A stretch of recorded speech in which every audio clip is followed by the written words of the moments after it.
What has happened, everybody? James Hancock here. Today, it is my pleasure and my privilege to review Episode 9 of Star Trek Picard Season 3, an episode called Vox. But people are going to have a lot of names for this episode because I guess like the latter half of it for me was total euphoria. So first and foremost, spoiler warning, I will be diving into details. I know a lot of people are trying to kind of time the release of their reactions. But anyway, stay off the internet, watch the episode.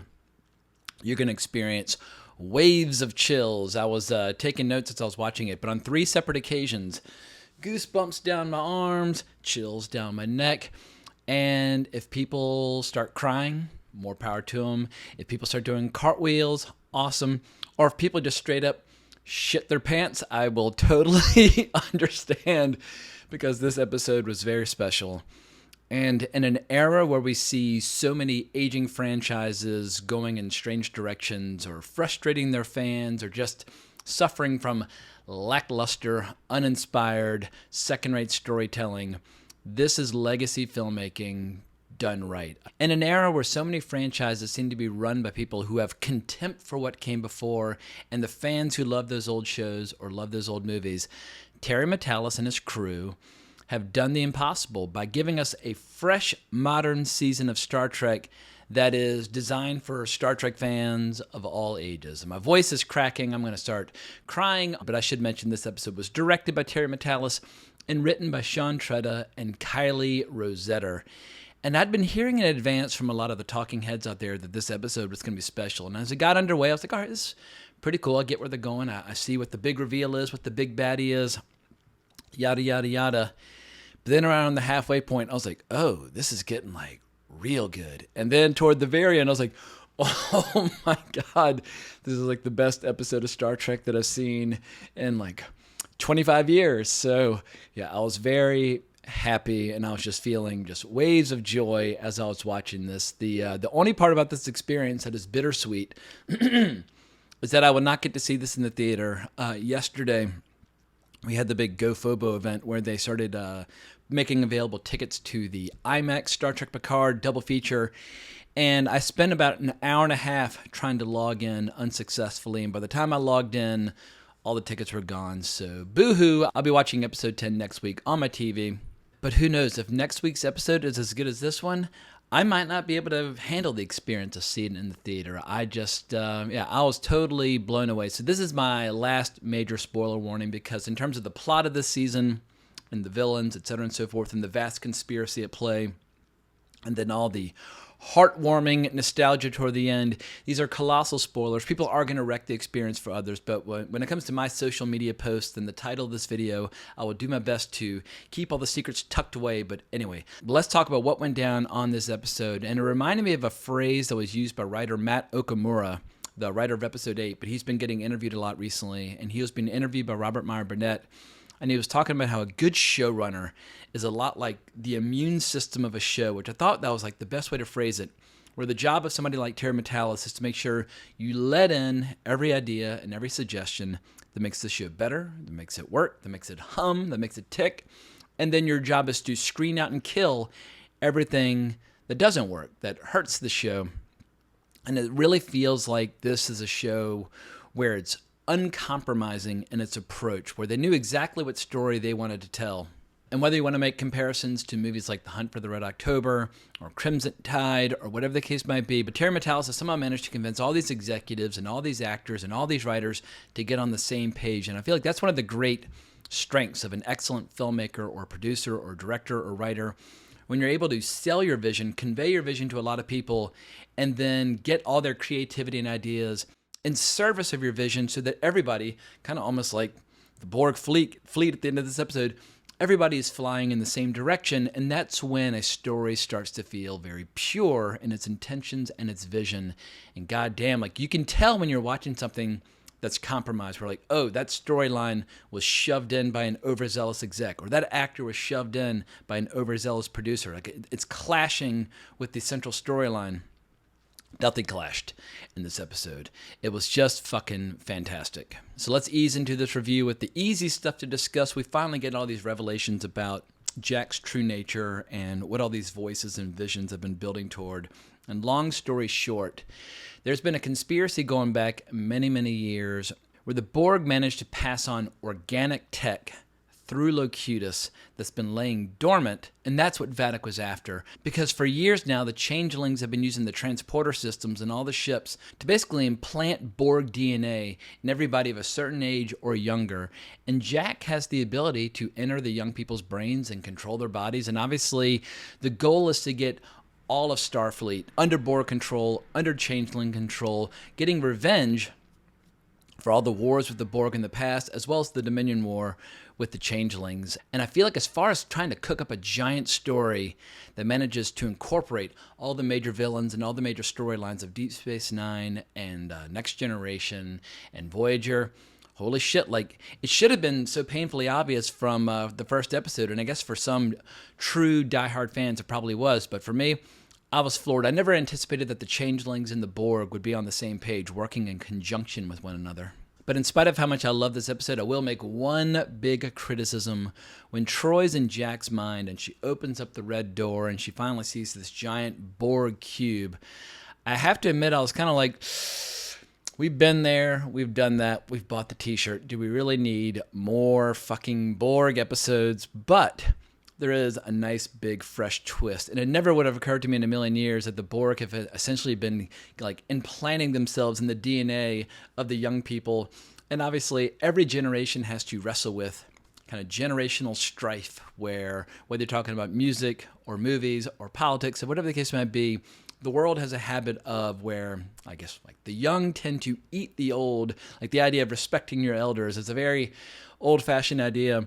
But I just found it hilarious that this movie, or not this movie, it feels like a movie, that this episode eventually turns into people with dark hair versus people with very gray hair, and I'm totally bald, so I don't have to worry about that. I could probably hide amongst the young people. I'm still cool. I'm still with it. I'm still hip. But getting back to Jack, when Troy tells his parents that their son is very dangerous and basically a weapon against humanity, certain protocols are in place where Jack's going to have to be imprisoned, isolated, probably sent to this research academy on Vulcan where they'll mind meld him to oblivion. Jack says it sounds more like an institution, and he takes control of some guards and hauls ass. And there's a great little exchange where Picard says, "Jack, what is this?" And he just says, "Futility," right before he hops on his little shuttle, turns off his transponder, and hauls ass off to face the Borg Queen. And speaking of the Borg, it was great to see now Admiral Shelby making an appearance at Frontier Day. For people who are Next Generation fans, they will remember her from the two-part episodes Best of Both Worlds Part 1 and 2. And one of my favorite parts of this two episode is just watching the friction between Shelby and Riker. And she obviously was incredibly ambitious and achieved all of her ambitions. But she's now in command of the latest and greatest version of the Enterprise, and she's making this big speech about the first Enterprise, NX-01, 250 years ago, and its maiden voyage. And meanwhile, Jack is beaming aboard the Borg cube, facing the Queen. And it was interesting seeing Jack starting to undergo his own metamorphosis as we see this latest metamorphosis for Starfleet, where we see Shelby bragging about this new tech and this new fleet formation technology that allows the fleet to operate as one impenetrable armada. And there was a great little beat where Riker and Picard are calling out the irony of Shelby, who hates the Borg, endorsing something so Borg-like. But as we learn in the confrontation between Jack and the Queen, his true name is Vox, and he can't kill the Queen. And I noticed that in some places, the name Vox, for at least the title of the episode, is being written with a little, tilde over the O. I don't know if we're supposed to pronounce it in a particularly funky way. Usually that's reserved for the Spanish language over the N, but I'm just going to call him Vox for simplicity's sake. But I can't wait to see what Jack looks like after his transformation, because the last we see him is when the Queen's saying to him, "End your struggle, my child. Resistance is futile." And I actually used to have the sign, "Resistance is futile," on my door back in college. Big, giant nerd alert, but whatever. I was really into Star Trek at that time. But it was crazy how this episode was relatively short. I think it was like 47 minutes. But it packed in so much plot and so much information and so many great dramatic beats, particularly in the second half of the episode where everything just starts going to hell, where we're seeing the fleet is commandeering Titan systems and how basically everybody under the age of 25, from Matthew Murrah to Geordi LaForge's kids, they're all transforming and saying we are the Borg. And we see Admiral Shelby killed by the Borg. I mean, it's a crazy scene where basically everybody of a certain age just starts murdering everybody around them. And I was just laughing like hell because it just reminds me of so many interactions that I see online. And there are a few ships like the Excelsior where they're able to retake their bridge, but then they immediately get targeted by the entire fleet and destroyed. And we get these incredible ominous shots of the Borg fleet, now a Borg fleet in formation over Earth, about to eliminate the planetary defenses.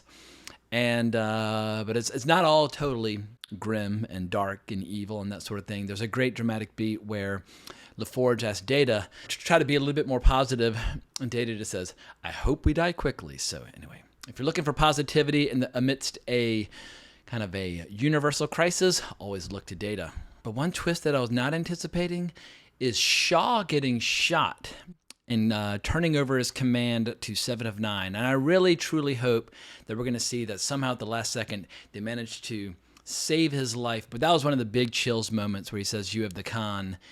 And for the last couple episodes, what I've been saying all along is that I want to see a show called Star Trek Legacy that includes Shaw and 7 of 9 and Jack and Sydney and all these new characters. But I don't know how many of them are going to live to the closing credits of the next episode. It seems like with any good story, they're not worried about maintaining the status quo. I feel like the moment you're worried about preserving and protecting the status quo, that's when like creative rot starts to work its way in, where you see franchises that are terrified to do anything courageous of any kind because they're worried about damaging the brand. But holy shit, if Shaw is killed, it'll be one of the best examples of introducing a new character and killing him off in the same season, and making them an all-time fan favorite. I mean, Todd Stashwick online has rapidly developed, like, at a minimum, a true cult following, but incredibly talented actor, and I fucking love the character Shaw. And so I hope he lives, but if he's killed, I can forgive them. But the best of this episode was absolutely saved for last, because as our heroes quickly realize they need a ship that's a little bit more analog and not connected to the old system, whereupon LaForge announces that he's been working on a little project for the last 20 years. He takes them back to the Fleet Museum to get something a little older, and they find the last functional ship that they can actually use in this battle against the Borg.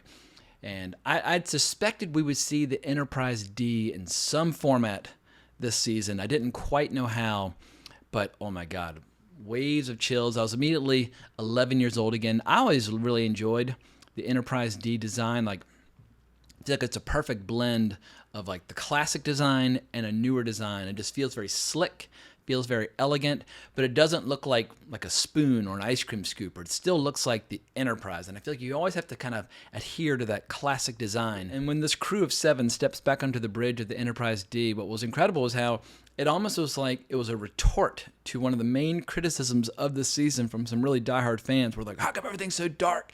Can't see shit, blah, blah, blah.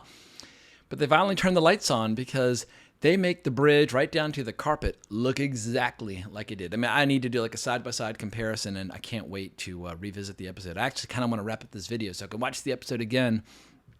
But it was incredible how they've almost like, as they were shooting the season, they were anticipating the complaints about how dark the bridge was on the Titan. Like, look, we're going to give you the Enterprise D how you remember it from the late 80s, early 90s, and it just absolutely looked gorgeous. Of course, Worf has a complaint that he prefers the weapons array on the E, and there's a great comedic bit where Picard accepts his field demotion to captain because the computer, as far as it's concerned, it's still, a couple decades back. But as these characters all get into their familiar seats and assume their familiar roles and get ready to go into action one final time, for a brief shining moment, it just felt like all was well in the world. And maybe hardcore fans of like fantasy, sci-fi, horror, like genre entertainment can be accused at times of taking their entertainment perhaps a little too seriously or clinging to it a little too tightly. But great stories, great music, great art. They give our lives meaning. They give our lives purpose. It's like people describe music as like the soundtrack to our lives, but I feel like film and television, like the best film and television, these are the aspirational tales where we want to live in these universes, where we want to be a character in that universe. And so seldom do we see a franchise that's nearly 60 years old getting something so right. But goddamn, it was just absolutely incredible. So I did not cry while watching this episode, but I was pretty goddamn close. But like I said, just my arms just had goosebumps all up and down. I was like, woohoo! I was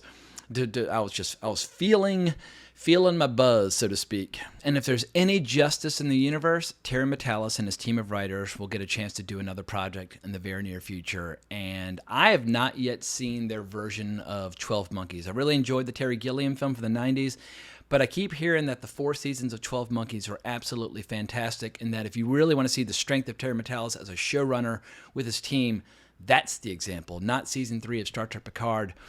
I mean, when it comes to Alex Kurtzman and the powers that be and the people in control of the franchise, it seems like it would be a massive uphill battle to get all these people back together for another season of Star Trek. But I just hope that the response, just make it abundantly clear, get out of Terry Matalas' way, let him sprinkle his magic pixie dust on the material that he's working on, and just let him do his thing with a minimum of intervention or interference on the part of people like Alex Kurtzman or Akiva Goldsman, 2 filmmakers where I never want to see a show or movie by Akiva Goldsman or Alex Kurtzman ever again. They've burned that bridge to my heart. I'm done with them.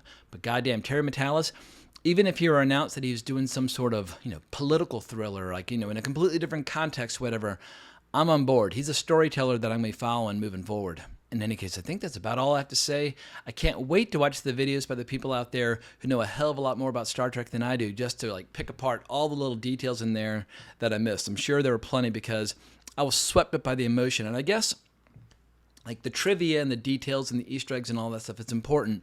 But in the end, if a story's not emotionally compelling, what have you got? So I feel like whether you're brand new to Star Trek or you've been watching it for 55 years like my dad, if the emotions are strong, that's what sucks people in and makes them, it kind of compels them to want to learn more. So I hope this season of Star Trek will invite more people into the world of Star Trek. Well, they'll just go back and say, fuck it, I'm watching the first 3 seasons and I'm just going to work my way forward from there. I feel like that's the best thing to do. Just watch the classic Star Trek, watch the classic Star Trek movies, get into Next Generation, and just slowly but surely work your way through all the classic stuff. It'll keep you busy for months, if not years. But I am officially babbling at this point. It's 4:30 in the morning here in New York, and I still need to edit this video, so I'm going to wrap this sucker up. If you enjoyed this reaction, please consider liking the video, subscribing to the channel, hitting that notification bell, and hunt me down on Twitter @GeekinOut. But thanks again for watching, but more importantly, as always, onwards and upwards.